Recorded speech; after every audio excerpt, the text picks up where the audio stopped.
Well, you know, I'm the fifth, maybe sixth lead.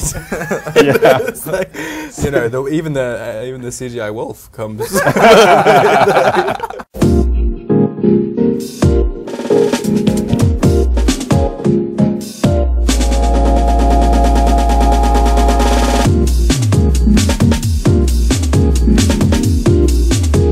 Welcome to Movie Phone's Unscripted. I'm Taylor Lautner, and I'm here with Robert Pattinson and director Chris Weitz to talk about our new movie, New Moon.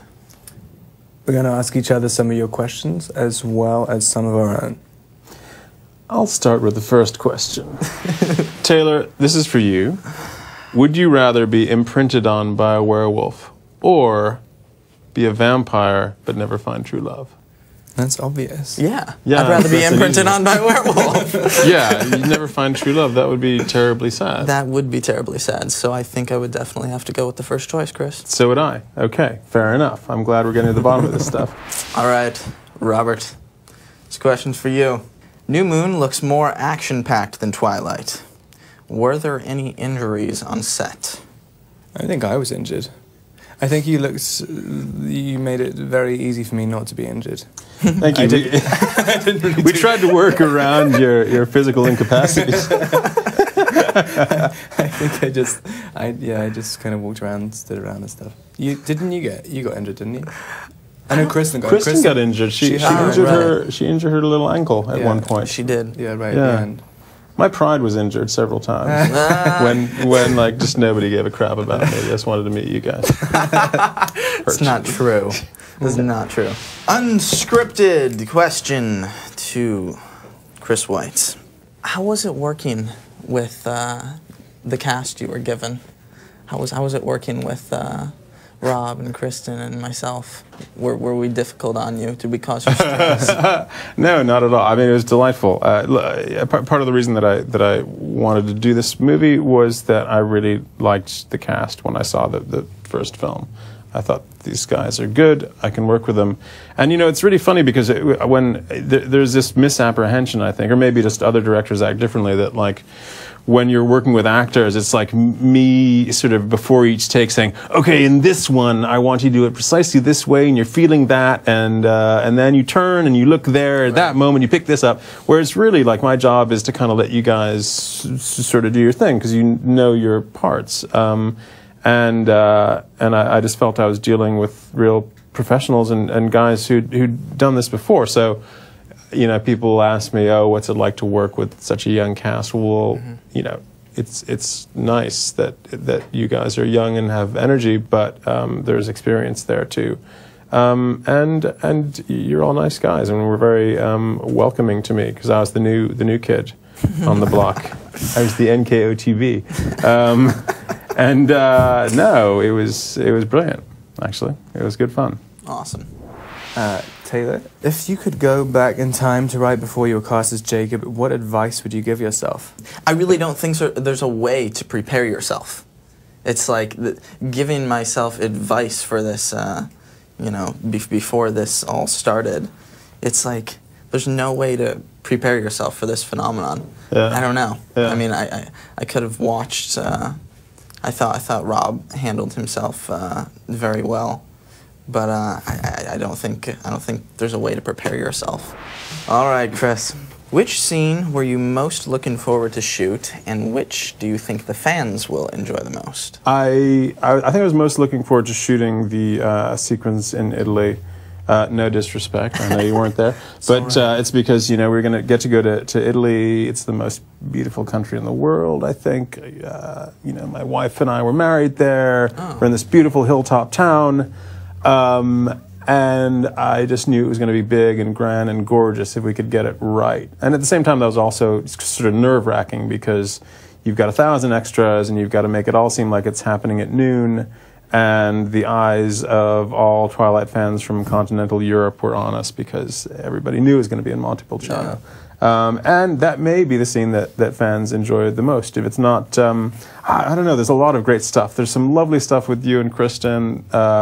Some really kind of intimate, very touching, melancholy scenes. And there's the last scene of the movie, which has all three of you guys, which I think will be probably it's all been structured, the whole movie, to lead up to this final showdown. That's a pretty emotional scene too. Yeah, that's pretty groovy. So I think that may be the one that people end up enjoying the most. What are the best and worst parts about Edward? I think he's pretty loyal. I guess loyalty is one of his virtues. Absolutely. And the worst, I guess the negative side of loyalty, where he's too possessive. I mean, yeah. I mean, his negative sides aren't really that prominent, I don't think. What would you say they were? Just I'm going to have to answer this in later questions. That's pretty good. And also the fact that he's so loyal that he does occasionally unwise things, like when he leaves in the beginning of the movie. Right. I mean, that's pretty stupid.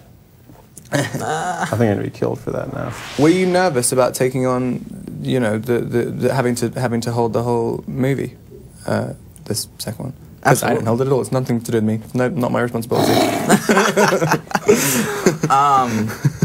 Yeah, I wouldn't say I had to hold the whole movie, though. I mean, I definitely think the whole thing is a team effort, and yeah, it's scary to think that it's my job to bring alive that Bella-Jacob relationship when you're gone.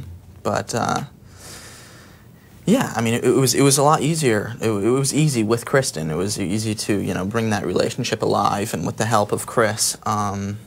So yeah, I definitely felt pressure in that regards. But I think overall, this whole movie is a major team effort between the three of us making that dynamic come to life, and with your help behind us. What I like is how Rob tries to claim he's not in the movie, because he basically wants his private life back. It's not going to work anyway. Every second and every well, I'm the fifth, maybe sixth lead. Yeah. It's like, even the CGI wolf comes. This is from Sabrina in Toronto, Canada. Robert, if you could pick the brain of one, if you could pick the brain of one fictional character, who would you choose and why? I want to think of an answer which makes me sound cool. Oh, actually, no. Flounder from The Little Mermaid. Wow. I think that answer was actually very cool. And why? Why? Why Flounder? Yeah. It must be difficult to be a talking fish. Yeah. With both eyes on one side of your head. Oh, actually, no, the crab. The crab would be... Or is it a lobster? I can't remember. There's a crab. I know. The crab is called Sebastian. Yeah. It's Sebastian the singer. Sebastian. It's a great singer. It's like, how did you... That was so stupid. Oh, Sebastian. No, it's because Taylor and my kid have a groovy friendship. His kid's name is Sebastian. I'm not... Oh, singing crab. Yeah, exactly. Thank you, Robert. Thank you, Taylor. This has been interesting. Thank you, Chris, for joining us. You're welcome. And thank you to Movie Phone and to the fans for watching and sending in your questions.